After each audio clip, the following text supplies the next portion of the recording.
যুক্তরাষ্ট্রের নির্বাচনী ব্যবস্থায় ত্রুটি রয়েছে বলছেন পুতিন। মঙ্গলবার নতুন মন্ত্রিসভা ঘোষণা করবেন জো বাইডেন।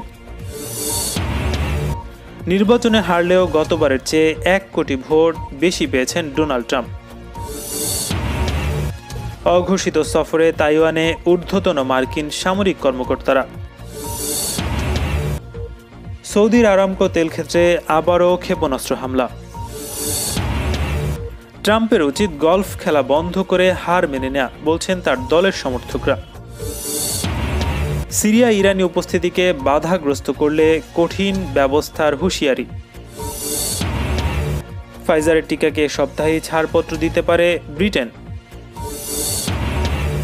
এবং পরমাণু সমঝোতায় আমেরিকার ফিরে আসার সম্ভাবনায় ভীত সৌদি আরব।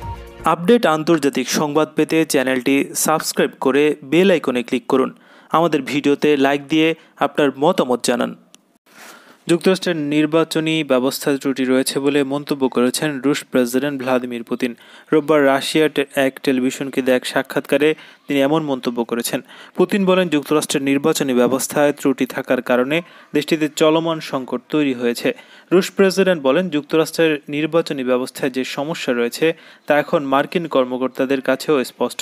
এই ত্রুটি সংশোধন করার জন্য মার্কিন সরকার ও জনগণের প্রতি আহ্বান জানান পুতিন। তিনি বলেন, এবারে নির্বাচনের বৈধতা নিয়ে যে প্রশ্ন উত্থাপিত হয়েছে তার সমাধান করার দায়িত্ব মার্কিন জনগণের। এদিকে নবনির্বাচিত মার্কিন প্রেসিডেন্ট জো বাইডেনকে এখনও অভিনন্দন জানায়নি রাশিয়া। পুতিন বলছেন, যুক্তরাষ্ট্রের পরবর্তী প্রেসিডেন্ট হিসেবে বাইডেনকে স্বীকৃতি দিতে তিনি এখনও প্রস্তুত নন। বিবিসির যুক্তরাষ্ট্রের পররাষ্ট্র দফতর বিষয়ক সংবাদদাতা বারবারা প্লেট-উশের মনে করেন, বাইডেনের বিজয়ের ফলে শীর্ষ নেতৃত্বে স্তরের রুশ মার্কিন সম্পর্ক বদলে যাবে। ডোনাল্ড ট্রাম্প রাশিয়ার ওপর অনেক নিষেধাজ্ঞা চাপালেও ভ্লাদিমির পুতিনের ব্যাপারে চুপচাপ থাকতেন। একাধিকবার খোলাখুলি বলেছেন তিনি পুতিনকে পছন্দ করেন, কিন্তু পুতিন সম্পর্কে বাইডেনের দৃষ্টিভঙ্গি অনেকটা অন্যরকম হবে। সিএনএনকে বাইডেন বলেছেন, রাশিয়াকে তিনি বিরোধী পক্ষ বলে মনে করেন। তিনি প্রতিশ্রুতি দিয়েছেন, নির্বাচনে হস্তক্ষেপ এবং আফগানিস্তানের মার্কিন সেনাদের টার্গেট করার জন্য তালেবানকে পয়সা দেওয়ার যে অভিযোগ রাশিয়ার বিরুদ্ধে উঠেছে তার শক্ত জবাব দেবেন তিনি। বারবারা প্লেট বলেন, রাশিয়ার উপর ট্রাম্পের চাপানো নিষেধাজ্ঞা অব্যাহত তো থাকবেই, সেই সঙ্গে বাইডেন রাশিয়ার নীতিতে আরও স্পষ্ট হবেন। ট্রাম্পের আপত্তি উপেক্ষা করেই বেশ জোরে সোরে সরকার গঠনের প্রস্তুতি নিচ্ছেন নবনির্বাচিত মার্কিন প্রেসিডেন্ট জো বাইডেন। কদিন আগেই হোয়াইট হাউসের নতুন চিফ অব স্টাফ হিসেবে রন ক্লাইনের নিয়োগ চূড়ান্ত করেছেন তিনি। রোববার রন ক্লাইন জানিয়েছেন, মঙ্গলবার নতুন মন্ত্রিসভা ঘোষণা করবেন বাইডেন। এবিসি নিউজকে দেয়া সাক্ষাৎকারে রন ক্লাইন বলেন, আগামী মঙ্গলবার আপনারা নবনির্বাচিত প্রেসিডেন্টের প্রথম মন্ত্রিসভার নিয়োগ দেখতে পাবেন। প্রথম ধাপে কোন কোন মন্ত্রণালয় থাকছে বা কারা এসব মন্ত্রণালয়ে দায়িত্ব পাচ্ছেন সেটি জানতে চাইলে মঙ্গলবার পর্যন্ত আপনাদের অপেক্ষা করতে হবে। এদিন নবনির্বাচিত প্রেসিডেন্টের মুখেই আপনারা সবকিছু জানতে পারবেন। যুক্তরাষ্ট্র ভিত্তিক সংবাদ মাধ্যম নিউ ইয়র্ক টাইমস ও যুক্তরাজ্য ভিত্তিক সংবাদ মাধ্যম রয়টার্স জানিয়েছে, বাইডেন প্রশাসনের সম্ভাব্য পররাষ্ট্রমন্ত্রী হতে যাচ্ছেন প্রবীণ কূটনীতিক অ্যান্টনি ব্লিংকেন। ওবামা আমলে তিনি পররাষ্ট্র মন্ত্রণালয়ের দ্বিতীয় শীর্ষ ব্যক্তি ছিলেন। উপজাতীয় নিরাপত্তা উপদেষ্টার দায়িত্ব পালন করেছেন তিনি।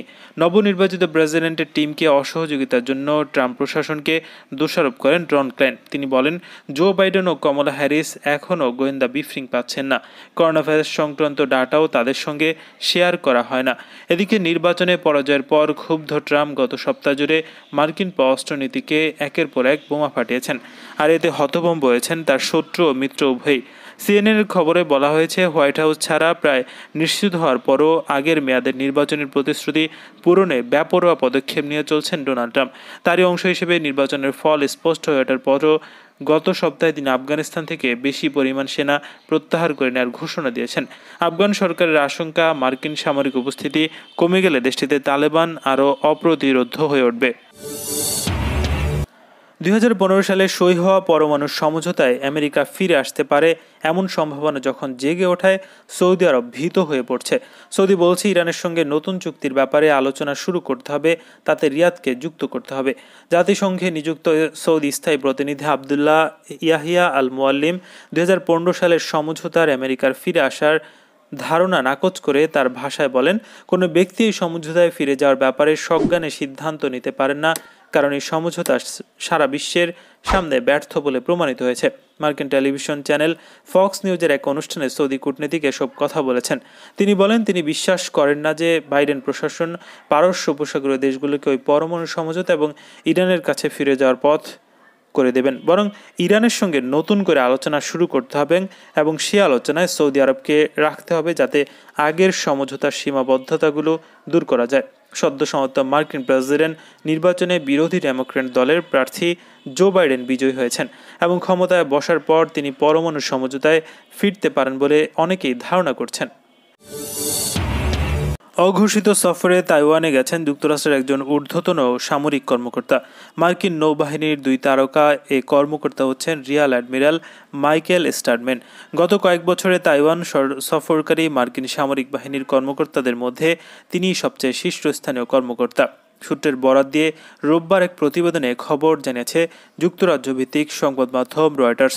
প্রতিবেদনে বলা হয়েছে, রিয়ার অ্যাডমিরাল মাইকেল স্টারম্যান মূলত এশিয়া প্রশান্ত মহাসাগরীয় অঞ্চলে মার্কিন সামরিক গোয়েন্দা কার্যক্রম তত্ত্বাবধান করে থাকেন। ফলে তার মতো একজন শীর্ষস্থানীয় কর্মকর্তার সফল স্বভাবতই চীনকে একসঙ্গে হতাশ ও ক্ষুব্ধ করে তুলবে, কেননা তাইওয়ানকে নিজের বিচ্ছিন্নতাকামী প্রদেশ হিসেবে বিবেচনা করে চীন।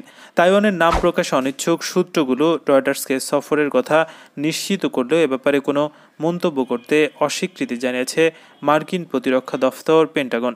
রোববার তাইওয়ানের পররাষ্ট্র মন্ত্রণালয় জানিয়েছে, যুক্তরাষ্ট্রের একজন কর্মকর্তা তাইওয়ান সফর করেছেন, তবে এটি কোনো প্রকাশ্য সফর ছিল না। উল্লেখ করে এ ব্যাপারে বিস্তারিত জানাতে অস্বীকৃতি জানিয়েছে মন্ত্রণালয়।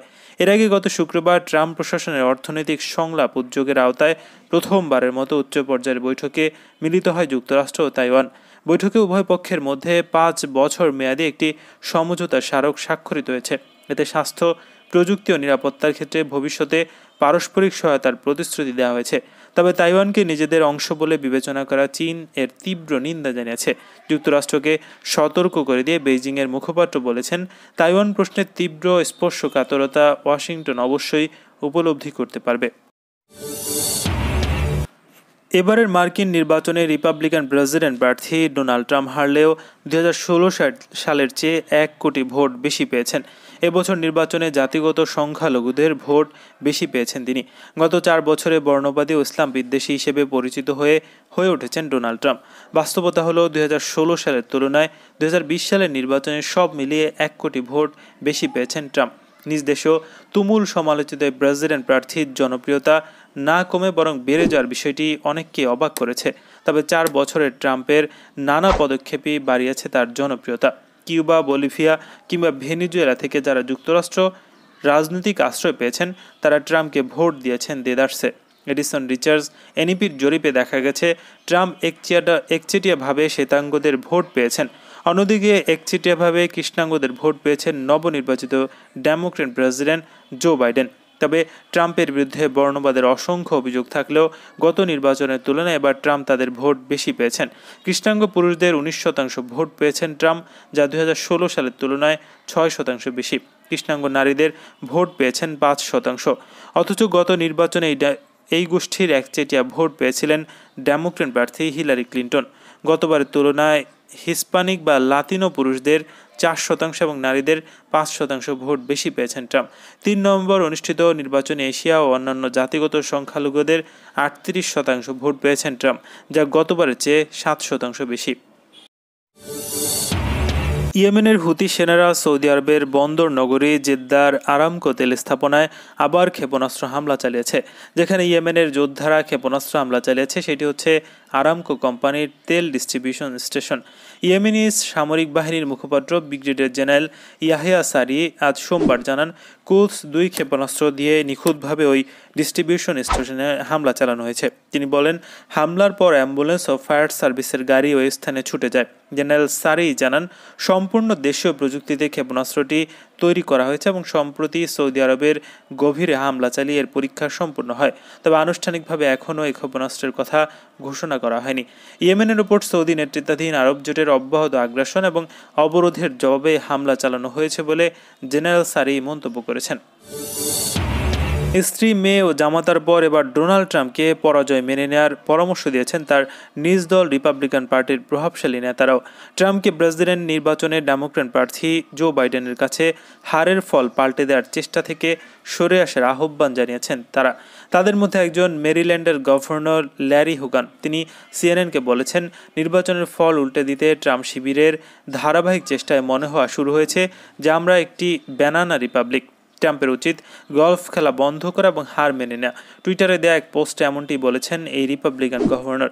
এদিকে নিউ জার্সির সাবেক গভর্নর ট্রাম্প ঘনিষ্ঠ ক্রিস্টিও ট্রাম্পকে একই পরামর্শ দিয়েছেন। তিনি ভোটে কারচুপির অভিযোগ নিয়ে আদালতের দ্বারস্থ হওয়া প্রেসিডেন্টের আইনি দলকে জাতীয় লজ্জা হিসেবে আখ্যা দিয়েছেন। ক্রিস্টি এবিসি টিভি চ্যানেলকে দেয়া এক সাক্ষাৎকারে বলেছেন, যদি খোলাখুলি বলি তাহলে ট্রাম্পের আইনজীবীরা যা করছেন তা একদম জাতীয় পর্যায়ের বিব্রতকর কার্যকলাপ। কোর্টরুমের বাইরে সারাক্ষণ নির্বাচনে জালিয়াতির কথা বলে যাচ্ছে ট্রাম্পের দল, কিন্তু কোর্টরুমের ভেতরে তারা জালিয়াতির যুক্তি দেখাচ্ছে না। আমি অনেকদিন ধরে প্রেসিডেন্টের সমর্থক, তাকে আমি দুবার ভোট দিয়েছি, কিন্তু যা ঘটেনি তবু অনবরত সেটিই ঘটেছে বলে যেতে পারি না আমরা। ক্রিস্টি বিশেষ করে ট্রাম্পের আইনজীবী সিডনি পাওয়েলের কড়া সমালোচনা করেছেন। গত বৃহস্পতিবার পায়েল বলেছেন, ইলেকট্রনিক পদ্ধতির ভোটের মাধ্যমে লাখ লাখ ভোট বাইডেনের পক্ষে বদলে দেওয়া হয়েছে, যারা পক্ষে কোনো যুক্তি তিনি দেখাতে পারেননি। তিনি আরও বলেছেন, জো বাইডেন কমিউনিস্টদের টাকায় জিতেছেন। মিশিগান থেকে নির্বাচিত হাউস অব রিপ্রেজেন্টেটিভের সদস্য ফ্রেড উপটন বলেন, তার রাজ্যের ভোটাররা বাইডেনকে বেছে নিয়ে তাদের রায় জানিয়ে দিয়েছেন। সিরিয়ায় ইরানি উপস্থিতিকে বাধাগ্রস্ত করলে কঠিন ব্যবস্থা নেওয়ার হুঁশিয়ারি দিয়েছে তেহরান। রোববার এক অনলাইন ব্রিফিংয়ে এই নিয়ে কথা বলেন ইরানের পররাষ্ট্র মন্ত্রণালয়ের মুখপাত্র সাইদ খাতিবজাদে। তিনি বলেন, সিরিয়ায় ইরানের উপস্থিতিকে যারা বাধাগ্রস্ত করতে চায় তাদের জন্য কঠিন জবাব অপেক্ষা করছে। সম্প্রতি বিভিন্ন সংবাদ মাধ্যমের খবরে বলা হয়েছে, সিরিয়ায় ইরানি অবস্থানে হামলা চালিয়েছে ইসরায়েল। রোববার ব্রিফিংয়ে সরাসরি এ খবর স্বীকার বা অস্বীকার কোনোটিই করেননি সাইদ খাতিবজাদে। তবে তিনি বলেছেন, ইরান তার জাতীয় নিরাপত্তার বিষয়ে কখনো আপোষ করেনি। সাইদ খাতিবজাদে বলেন, সিরিয়া ইরানের পরামর্শমূলক উপস্থিতিকে যারা বাধাগ্রস্ত করবে তাদেরকে কঠিন জবাবের মুখে পড়তে হবে। ইহুদিবাদী ইসরায়েল এটি জানে যে হামলা করে পালিয়ে যাওয়ার দিন অনেক আগেই শেষ হয়ে গেছে, তাকে এখন খুব সতর্কতার সঙ্গে পথ চলতে হবে। কিন্তু ইসরায়েল তাদের আচরণ সংশোধন করছে না, ফলে যেখানেই তারা বাধা সৃষ্টি করতে চায় সেখানেই তাদেরকে সংঘাতের মুখে পড়তে হবে। কিছুটা হলেও স্বস্তির খবর, ফাইজার বায়োটেকের তৈরি করোনাভাইরাস টিকাকে চলতি সপ্তাহে ছাড়পত্র দিতে পারে ব্রিটেন। রোববার সে দেশের একটি প্রথম সারির দৈনিকের প্রতিবেদনে এমনটাই দাবি করা হয়েছে।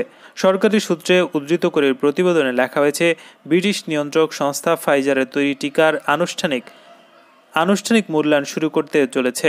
বিষয়টিকে নিয়ে পরিচালনার জন্য 1 ডিসেম্বরের মধ্যে তৈরি থাকতে বলা হয়েছে ব্রিটেনের ন্যাশনাল হেলথ সার্ভিসকে। সংবাদ সংস্থা রয়টার্স জানাচ্ছে, প্রথম টিকাদানের কাজ কখন শুরু হবে তা নিয়ে রোববার কোনো মন্তব্য করতে রাজি হয়নি ব্রিটেনের স্বাস্থ্য দপ্তর। যদিও medical regulatory medicine and health care product regulatory এজেন্সির মুখপাত্র জানিয়েছেন, MHR একটি স্বতন্ত্র সংস্থা। ফাইজারের টিকা সংক্রান্ত তথ্য সম্পূর্ণ পর্যালোচনা করতে যত সময় লাগবে তা নেওয়া হবে। গত সপ্তাহে HRA-কে ব্রিটেন জানিয়েছিল ফাইজারের টিকার কার্যকারিতা মূল্যায়ন করে দেখতে। তবে ব্রিটিশ সংবাদপত্রের প্রতিবেদনের দাবি সত্যি হলে আমেরিকার আগেই ব্রিটেনে ছাড়পত্র পাবে করোনা টিকা। আমেরিকার ফুড অ্যান্ড ড্রাগ অ্যাডমিনিস্ট্রেশন শুক্রবার জানিয়েছিল, করোনা টিকার ছাড়পত্র দেওয়া নিয়ে আলোচনার জন্য 10 ডিসেম্বর একটি বৈঠক করা হবে। আপডেট আন্তর্জাতিক সংবাদ পেতে চ্যানেলটি সাবস্ক্রাইব করে বেল আইকনে ক্লিক করুন। আমাদের ভিডিওতে লাইক দিয়ে আপনার মতামত জানান।